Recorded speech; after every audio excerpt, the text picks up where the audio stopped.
Okay, this is some pinto beans. I put 2 cups of pinto beans and approximately 6 cups of water to soak at 5 a.m. this morning, so it's been soaking about 6.5 hours. Best way to do this, you put your beans to soak the night before, say around 8 o'clock at night. That way they're well soaked by the time you get ready to cook them. Unfortunately, I didn't get a chance to do that last night, so I started it this morning. Now, as I was saying, I soaked it. Right now, what I'm going to do is rinse it. I'm going to just take my hands, which are clean, and go through it and stir the beans up. The reason I'm doing this is to make sure I get anything that's on the outside of the beans off, so I'm not eating any dirt or anything else.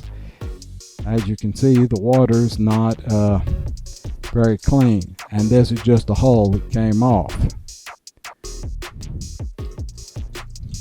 So you rinse the water you soaked in out, or drain it out.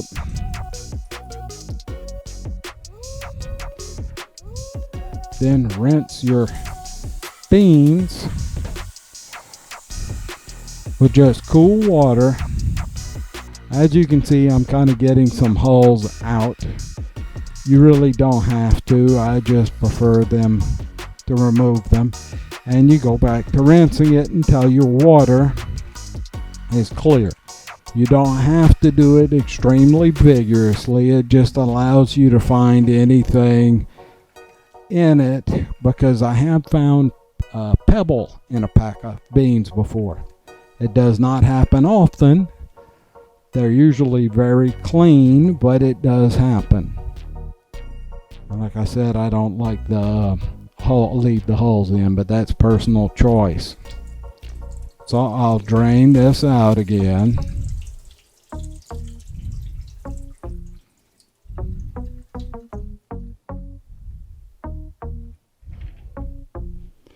Then I'll take my pot. Can you see the pot? Put my beans in.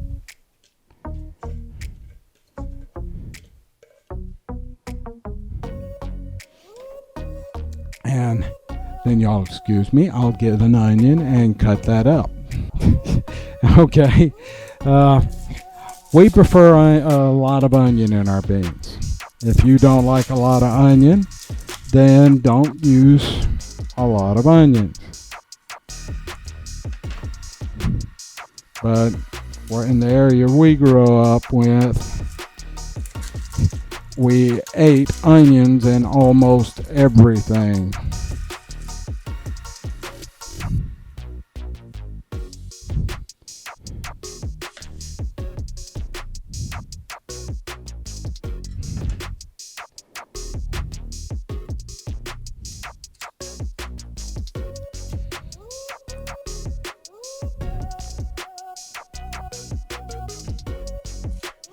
Now, there are many different ways to cut onions. I tend to prefer this way, but that's just personal choice.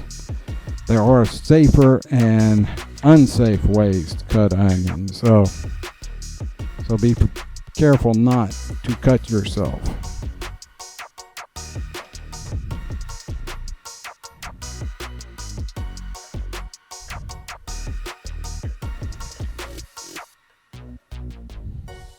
So that was approximately a whole medium onion.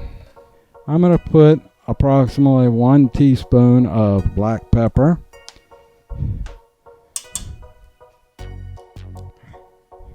a half teaspoon of paprika,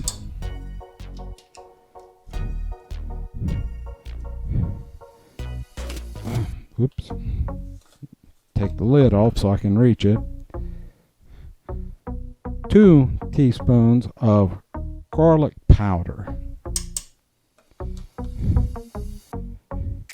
and some parsley.